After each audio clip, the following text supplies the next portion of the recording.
Hi there and welcome to this short webinar movie. Within your uniform program, there are a lot of ways that you can really speed up data entry. So the subject of today's webinar is really just some tips and tricks that can help you use the program more effectively. So first of all, Philip is going to show us how we can really speed up the data entry, and we're going to start by inseminating cow number 3. Okay, so if we go to cow's head, daily tasks, daily events. So cow number 3, press enter, and then because we're going to put a service in, we can press S on the keyboard. And what happens if you put the wrong cow number in? Then you can press escape on your keyboard and it will delete the line and you can start again. Great. So cow number 3, service.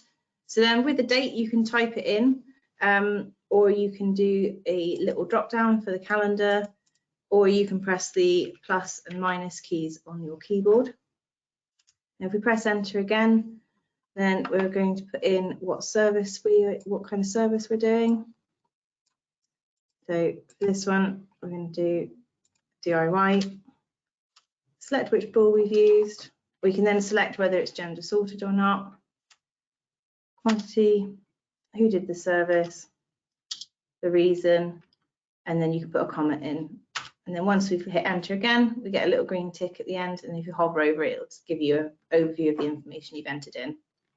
Okay, so what happens then if I also served cow number 703 with the same bull? Okay, so again, type in the cow number and press enter, and then when you get to this bit here on the action, if you just press R on your keyboard, it will repeat the information from the line above. So you can see there, we hover over it, it's repeated the same information. Okay, what happens if I look at it and I suddenly say, it wasn't cow number 3, it was another cow? So I want to change that. So if you highlight the one and then right click on your mouse, you can then do delete line, and then that will delete the information out, so you don't have to go into the animal record and change it there. Okay, good. Let's go back to the dashboard. I know we've got a lot of settings in the dashboard, so at the top in the herd summary, we're seeing what's happening with the cows. So we can see that 44% of the herd, which is 266 animals, currently they are pregnant. Yeah. I can see that I've got 493 young stock, but how do I find out the fertility status of those animals? Okay, so on your young stock tile, there's a little cog here. If you click on that, you then get the option to show only young stock in the status button. So if we tick that and OK, then the dashboard will refresh, and then we'll be able to see the overview of the young stock. So I guess if you do that, it's probably important afterwards that you change it back to the cows again. Otherwise, the next person that's looking at the PC is going to be a little bit confused. Yeah, so there you go. So we can see there what's happening with our young stock. Okay, so we better turn that back now. So yeah, just back into the cog again, untick the tick box and click OK, and then the dashboard will refresh again. Okay, good. And I can see you used the cog there. Are there any other places that we can look at different reports by using that cog? So the other option you've got, so on your draft list, you've got a little cog here. So we can either look at it by our Herzen's action list, or you can look at the cows to dry off. So this report here will show you the cell counts, and if we just go into it, so then here you can see the cows, the last 3 somatic cell counts, the date they're due to be dried off, and then what type of treatment we're expecting to use for them. Okay, can you explain what's going on 2803 with the colours? So yeah, so this one here, so you see the red there, so that's a new infection, and then as it goes purple here, so this is a chronically infected cow, so we can see that we haven't been able to sort the problem out. And what would happen when it goes below the threshold then and it's cured? So once it goes below the threshold, it'll go green. So if we scroll down, you can see this cow here, 3256. So she was chronically infected, then she got cured, but unfortunately, then she had a new infection again. Okay. One thing I was asked, the program has a lot of menus in it. If, for example, we were using the report writer, is there a quick way so that we can have that as a favorite list? Yeah. So if we go back to the cow's head, so if we look at report writer, if we go into herd, so we've got our report writer here. So rather than having to go through and click through all the different options, if you hover your mouse over it and right click and then left click on add to toolbar, it'll then put a shortcut up here And then also it puts a little drop down. So if you want to look at all your other report writer lists, you can quickly get to them here without having to sort of go into it and then scroll through. Okay. And what about searching, for example, for reports from the dashboard? Is there a way that we can do that? Yeah, so you've got the search button box here. So if there's something you're looking for, so if we start typing something in, so if we're looking for anything to do with milk, then here it brings up a list of all the different reports that have milk in them. Okay, so that's actually really useful. But what about, for example, can we find a cow from that screen? Yeah, so if we type in a cow number, then we can see here we've got our cow, press enter, that will take us to her animal record.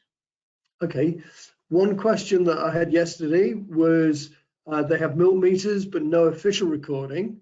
Is there a way that we can set it so that it defaults automatically to milk meter yields? Yeah, so on our milk recordings here, so like you said, it automatically defaults to milk recording. But if we go into properties and if we go to other, then we've got this box here so we can change the default to milk meter. Click OK, and then it puts that on, so it goes straight to that one on each cow. So if we go to the next cow, you can see there it's on milk meters. So if we close that now and go back in again, Yep. That will then take us. So if we go back to that animal, back into our milk recordings, and we're defaulted on our milk meters. Okay. Okay, that's really useful. From the dashboard, are we able to look, for example, just at the cows that are barren? Yep. So if we click on our barren tile. Yeah, but I want to actually go into a cow record now. Yeah. So if we click on our first cow on our barren list, you can see at the top here, we've got in blue the animal record filter dashboard barren. So at the moment, so if we flick through the cows, we're only going through that list of 84 barren cows. And then if you wanted to go back to your list of all animals, if you just click on that filter bit, then it'll go back to the animal record, and then we can just go back through all so then it just sorts through numbers and not through the status. Yeah. Okay, and finally, how do we create, we have our action list, our herdsman's action list, but can we create like a default list purely of young stock that are due to calve?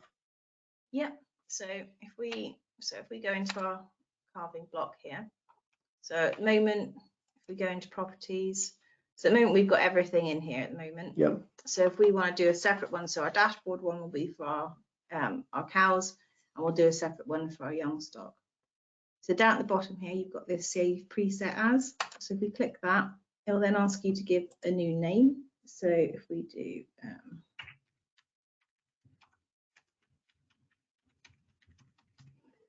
calving young stock, so then you can see there our default has now changed to calving young stock. So if we untick our calved animals, we're still looking 7 days ahead, that's fine. So we must make sure we save the preset and then click OK.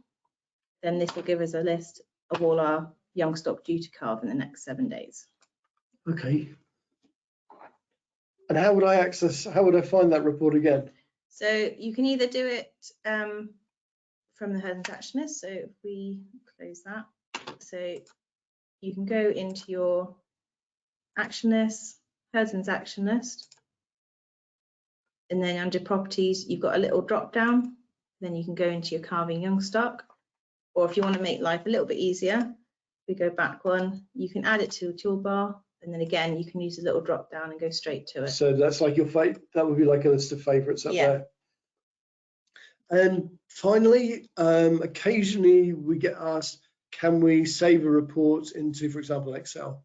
Yeah, so if we go back and just use this one as an example. So if we go into print preview, so we've got our report here.